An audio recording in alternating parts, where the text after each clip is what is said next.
নমস্কার বন্ধুরা, আপনারা কি ছাদ বাগানে ছোট্ট টবের মধ্যে রজনীগন্ধার গাছ প্রতিস্থাপন করেছেন? রজনীগন্ধার সব থেকে বড় সমস্যা, গাছে একদমই ফুল আসছে না। কারোর কারোর রজনীগন্ধার গাছের বয়স 1 বছর, 2 বছর, 3 বছর বা তারও বেশি। গাছের গ্রোথ খুবই সুন্দর, কিন্তু গাছে একদমই ফুল আসছে না। আপনাদের মধ্যে অধিকাংশ বন্ধুরাই কমেন্ট করে জানাচ্ছেন যে রজনীগন্ধার গাছে একদমই ফুল আসছে না। কি কারণে রজনীগন্ধার গাছে এই সমস্যা দেখা দিচ্ছে, কিভাবেই বা পরিচর্যা করলে এবং কি খাবার দিলে রজনীগন্ধার গাছে প্রচুর প্রচুর ফুল ফুটতে শুরু করবে, সে সমস্ত কিছু আজকের এই ভিডিওটির মাধ্যমে আমি আপনাদেরকে তুলে ধরবো। আজকের এই ভিডিওটির মাধ্যমে আমি আপনাদেরকে সম্পূর্ণ 5 থেকে 6টি মতো গুরুত্বপূর্ণ টিপস আমি আপনাদেরকে শেয়ার করব। সেগুলি যদি আপনারা ফলো করে চলেন, 100% আপনাদের প্রত্যেক কটা রজনীগন্ধার গাছে প্রচুর প্রচুর ফুল ফুটতে শুরু করবে।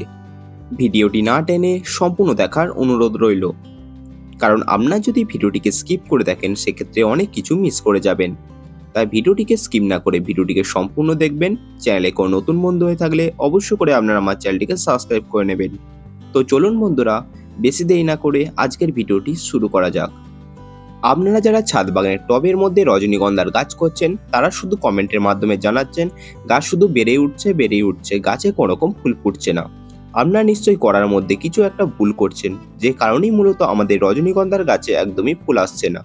দেখুন বন্ধুরা, আমার এই রজনীগন্ধার গাছটিতে কত সুন্দর স্টিক উঠতে শুরু করেছে। গাছে বড় স্টিক একটি আছে এবং ছোট ছোট আরো 2টি স্টিক উঠতে শুরু করেছে। প্রথমত, রজনীগন্ধার গাছে ফুল না আসার প্রধান বড় যে কারণটি হচ্ছে, সেটি হচ্ছে টবের মাটি।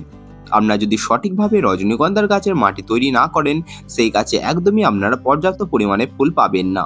প্রথমত, রজনীগন্ধার গাছে ফুল না আসার প্রধান বড় যে কারণটি হচ্ছে, সেটি হচ্ছে টবের মাটি। আপনারা যদি সঠিকভাবে রজনীগন্ধা গাছের মাটির প্রস্তুত না করেন, সেই গাছ থেকে আপনারা একদমই পর্যাপ্ত পরিমাণে ফুল পাবেন না। তাই আপনারা যারা ভাবছেন রজনীগন্ধার গাছ প্রতিস্থাপন করবেন বা রিপোর্টিং করতে চলেছেন, আমি যেভাবে বলবো সেভাবে যদি আপনারা রজনীগন্ধার গাছ প্রতিস্থাপন বা রিপোর্টিং করেন, 100% আপনাদের প্রত্যেক কটা রজনীগন্ধার গাছে প্রচুর প্রচুর স্টিক আসতে শুরু করবে। রজনীগন্ধার গাছের জন্য একদম উপযুক্ত মিডিয়া তৈরি করতে আপনারা সবার প্রথমে যেটি নেবেন, 50% নর্মাল গার্ডেন সয়েল। আপনার বাগানে যে মাটি আছে সেটিকে আপনার এখানে গার্ডেন সয়েল হিসেবে ব্যবহার করতে পারেন। তবে আপনার এখানে একদমই যেন ভুলেও এঁটেল মাটি ব্যবহার করবেন না। এঁটেল মাটি আঠালো প্রকৃতির হয়ে থাকে এবং রজনীগন্ধার গাছ একদমই আঠালো মাটি পছন্দ করে না। আঠালো মাটিতে যদি আপনার রজনীগন্ধার গাছ প্রতিস্থাপন করেন, সেই গাছে একদমই আপনারা পর্যাপ্ত পরিমাণে ফুল পাবেন না। রজনীগন্ধার গাছ একদম ওয়েল ড্রেনেজ বা ঝুরঝুরে মিডিয়া পছন্দ করে। তাই আপনার সবার প্রথমে নেবেন 50% normal garden soil, 30% vermi compost না পেলে তার পরিবর্তে পাতা পচানো সার বা 1 বছর পুরনো গোবর সার আপনারা এখানে ব্যবহার করতে পারেন। এবং তার সাথে আপনারা নেবেন 20% মতো কোকোপিট না পেলে তার পরিবর্তে কাঠের গুঁড়ো বা ধানের তুষ আপনারা এখানে ব্যবহার করতে পারেন। প্রত্যেক কয়টা উপকরণকে খুব ভালোভাবে একে অপরের সাথে মিশিয়ে নেওয়ার পর আমাদের রজনীগন্ধার গাছের জন্য একদম উপযুক্ত মিডিয়া তৈরি হলো। তাই আপনারা যারা ভাবছেন টবে রজনীগন্ধার গাছ প্রতিস্থাপন করবেন বা প্রতিস্থাপন করতে চলেছেন, তারা 100% এইভাবে মিডিয়া তৈরি করে আপনার রজনীগন্ধার গাছ প্রতিস্থাপন করুন। দেখবেন সেই গাছে প্রচুর দ্রুত প্রচুর ফুল ফুটতে শুরু করবে। দ্বিতীয়ত, আপনারা যারা টবে রজনীগন্ধার গাছ করছেন, এই গাছটিকে কোন জায়গায় রাখবেন, এই বিষয়টা রজনীগন্ধা গাছের জন্য সবথেকে গুরুত্বপূর্ণ একটি পরিচর্যা। এই গাছটিকে যদি আপনার শেড এরিয়ায় রাখেন, একদমই এই গাছ থেকে একটিও ফুলও আপনারা পাবেন না। এই রজনীগন্ধার গাছ খুবই আলো বা সূর্যালোক পছন্দ করে। এই গাছটিকে আপনাকে এমন জায়গায় রাখতে হবে যেখানে কমপক্ষে 7 থেকে 8 ঘন্টা রোদ আপনার গাছে এসে পড়ে। আপনার টবে রজনীগন্ধার গাছে যদি 7 থেকে 8 ঘন্টা সূর্যালোক এসে পড়ে, 100% আপনার প্রত্যেক কটা রজনীগন্ধার গাছে প্রচুর ফুল ফুটতে শুরু করবে। আপনারা যারা ভাবছেন রজনীগন্ধার গাছ ব্যালকনিতে করবেন বা বাড়ির বারান্দায় করবেন, তারা ভুলেও এই কাজটি করবেন না। কারণ বাড়ির বারান্দায় বা ব্যালকনিতে খুব বেশি রৌদ্র পায় না, আর রজনীগন্ধার গাছ খুবই সূর্যালোক পছন্দ করে। তাই ব্যালকনিতে করলে এই গাছে একদমই পর্যাপ্ত পরিমাণে ফুল পাবেন না। তবে রজনীগন্ধার গাছে ফুল না আসার এটাই হচ্ছে সবথেকে বড় কারণ। আপনাদের যাদের গাছে একদমই ফুল আসছে না, তারা গাছটিকে সরাসরি সূর্যালোকে রাখার চেষ্টা করুন। দেখবেন প্রত্যেক কটা রজনীগন্ধার গাছে প্রচুর ফুলের স্টিক আসতে শুরু করবে। আপনারা যারা মাটিতে রজনীগন্ধার গাছ করছেন, তাদের বিষয়টি কিন্তু সম্পূর্ণ আলাদা। মাটির রজনীগন্ধার গাছে কম যত্নে এবং কম আলোতে প্রচুর ফুল ফোটে। টিপস নাম্বার 3, কতটা পরিমাণে জল দেব। রজনীগন্ধার গাছ খুবই জল পছন্দ করে, কিন্তু গাছের গোড়া মাটিতে একদমই জল জমা পছন্দ করে না। তাই এই গাছের গোড়া মাটিতে একদমই অতিরিক্ত পরিমাণে জল দেওয়া যাবে না। বালবাস জাতীয় প্ল্যান্ট জল খুবই পছন্দ করে, কিন্তু গাছের গোড়ায় জল জমলে গাছের গোড়া পচে গিয়ে গাছটি মারা যাবে।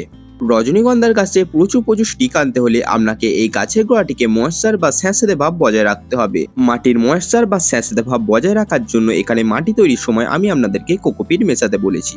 কোকোপিট মেশালে কি হবে, গাছের গোড়াটি ঝুরঝুরে এবং ওয়েল ড্রেনেজ হবে এবং গাছের গোড়া মাটি ময়েশ্চার ভাব বজায় থাকবে।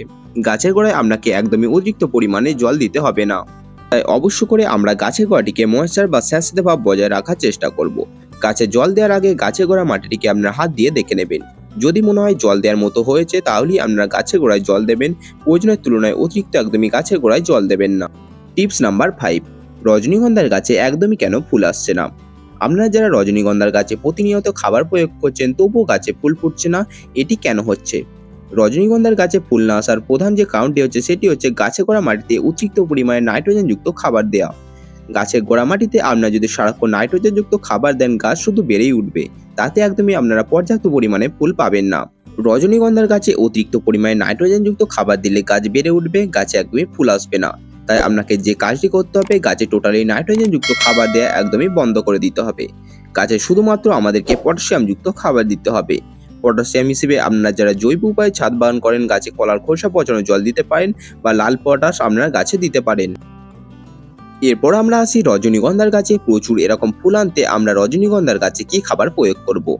আজকের এই ভিডিওটির মাধ্যমে আমি আপনাদেরকে যে খাবার দুইটি দিতে বলবো সেটি যদি আপনারা গাছে 20 দিন পর প্রত্যেক কটা রজনীগন্ধার গাছে প্রয়োগ করেন, যে সমস্ত গাছে একদম ফুল আসছে না, গাছের গ্রোথ ভালো হচ্ছে না, গাছের বয়স 1 বছর 2 বছর 3 বছর বা তারও বেশি, সেই সমস্ত গাছে একবার এই খাবারটি প্রয়োগ করলে গাছে অসংখ্য নতুন ফুল ফুটতে শুরু করবে।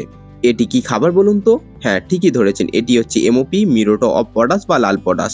প্রত্যেক কটা রজনীগন্ধার গাছে আপনারা যদি এই লাল পটাশ ব্যবহার করেন গাছে অসংখ্য প্রচুর পরিমাণে ফুল ফুটতে শুরু করবে।